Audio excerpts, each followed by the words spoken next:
I'll show you some examples of the mistakes that you need to avoid if you want to be successful with print on demand and give you some useful tips so you can maximize your sales. Mistake number 1 is making a lot of designs, but they're all terrible. This happens when people first learn about print on demand or passive income and want to start making money as soon as possible without really knowing what they're doing. They think they're more likely to get sales with a large number of designs in their portfolio, so they make as many as possible. Not only does it result in people giving up quickly due to being burnt out, but the quality of their work isn't good enough to actually get sales. One question that I get all the time is, how many designs do I need to make $1,000 a month?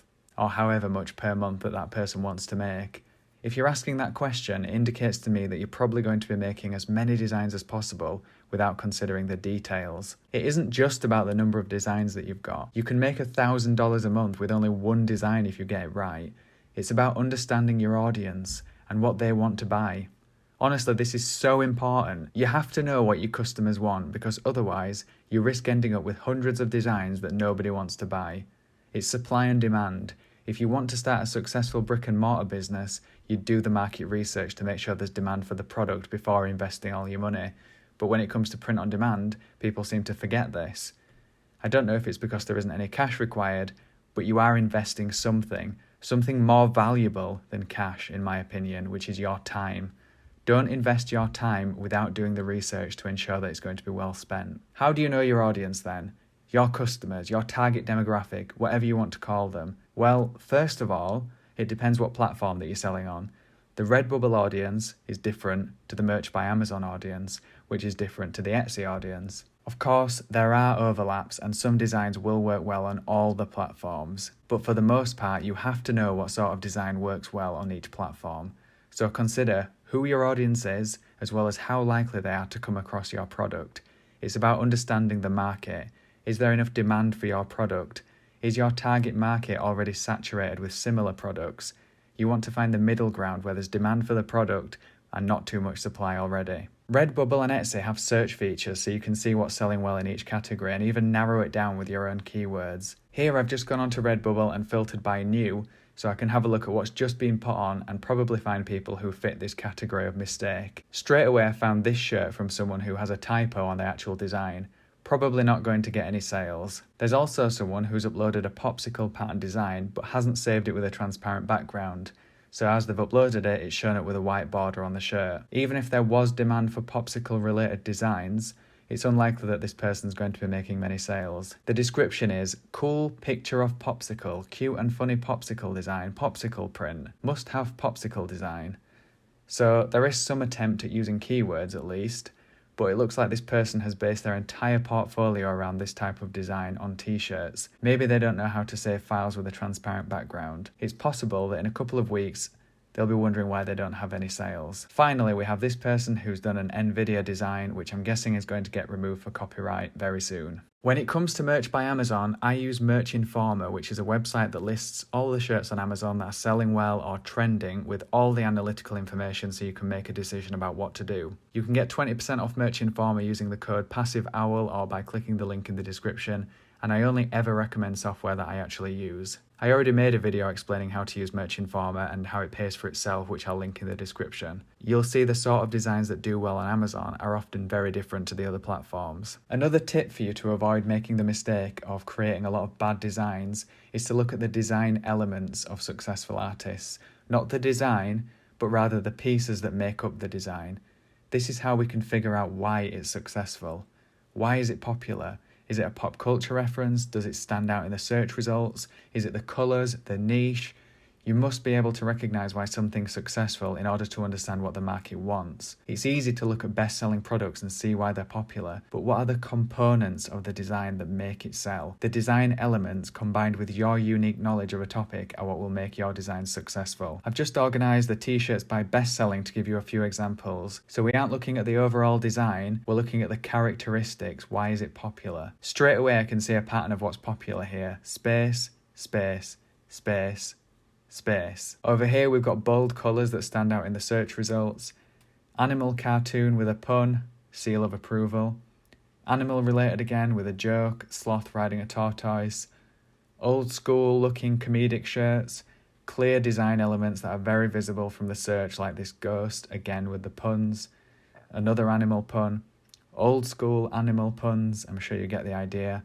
Break down the designs and figure out what is successful and narrow it down further and further until you have some ideas to experiment with on your own designs. Mistake number 2 is making amazing designs, but it's what they want to buy.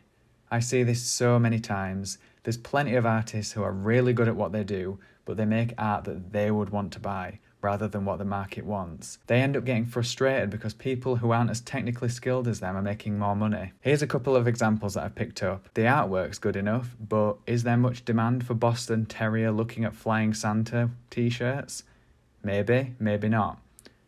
This person's clearly a talented artist, but their concept seems vague. There must be so many thousands of octopus-related designs. The same goes for the rest of their portfolio. Great artwork, but is it what the market wants? Bigfoot, kind monster, animated funny? I doubt they'll be seeing the amount of sales that they'd like. Being a capable artist already gives you a massive advantage over everyone else, but you need to learn what your audience wants and create something for them, or you probably won't be making the amount of sales that you want to see. Some of my most successful designs aren't exactly to my taste, but I know from my experience that this is what the market wants. In fact, a lot of the stuff that works on Merch by Amazon is, in my opinion, ridiculously tacky, and that's why I prefer making stuff for Redbubble and Etsy. I can totally appreciate this might compromise your artistic integrity. There's nothing wrong with creating the art that you like, but just don't expect to be wildly successful, even if you are talented. Personally, I know some amazing artists in real life who I've helped get on print-on-demand sites, and they can't get a sale. This is because they're artistic, but they lack the ability to market themselves. You have to be a good all-rounder, not just a good artist, but good at understanding your target demographic and what they're going to be searching for. Which brings me on to mistake number 3, making good enough designs that the market actually wants, but then getting the keywords and tags completely wrong. The keywords and tags you choose are just as important as the design. People make designs that are good enough and the demand is there, but then the audience can't find them because they haven't used the right keywords. It's important to research your target market and think about what they will be searching for. Titling your product "Awesome Spooky Design" isn't going to be very helpful if your audience is searching for skeleton shirt. I know it's frustrating when you just want to post your work and move on to the next thing, but this is where a lot of people fall down. I've got an old video about tagging on Redbubble which is still pretty valid, and I'll link it in the description if you want to learn more. Here's another example for you of someone who is clearly a capable artist. Gamer girl related design which is good enough and has demand, but they've titled it Game Life Girl with cat in cartoon comic style. For the tags they've gone with very generic: girls, cat, man, funny, motive, birthday, idea, gameplay, gamble, computer games. They're all totally vague, so this design is going to be lost in the depths of Redbubble. If we look at products tagged with girls, for example, there are 1.6 million results. Finally, I'll give you a bonus mistake, number 4, being a perfectionist and wanting every design to be a massive success. Believe me, I know all about this. It's better to get into your head right away that it doesn't work like that. Forget perfectionism and aim instead for good enough. Not perfect, not amazing, just good enough. The secret that successful print-on-demand sellers don't tell you is that most of the time their designs aren't wildly successful.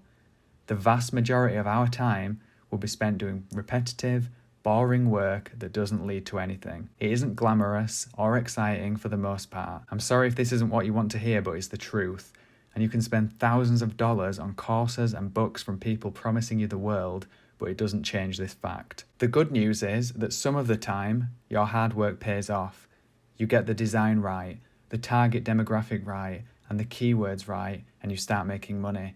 And the more that you do it, the more you learn, so it happens over and over again, which is when you start making some serious cash and realise it's all worth it. And unlike a traditional 9-to-5 job where you sell your labour in exchange for payment, with print on demand you do the work once and you get paid again and again. But you have to understand that when you look at people like me and others who are making significant cash, you only see the success. You don't see all the effort that goes in behind the scenes. It is absolutely worth it, but understand that we aren't successful with everything we upload. So, to summarise, the mistakes I listed are: 1. People uploading loads of designs but they're all terrible. 2. People making amazing designs but nobody wants them.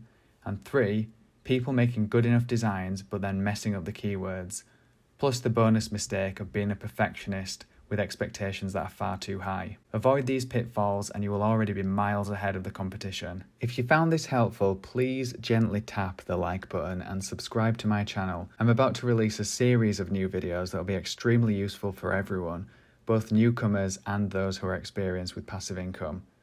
I've been creating free content for years now, and I always try and get to the point, providing the best information without any of the unnecessary BS. Thanks.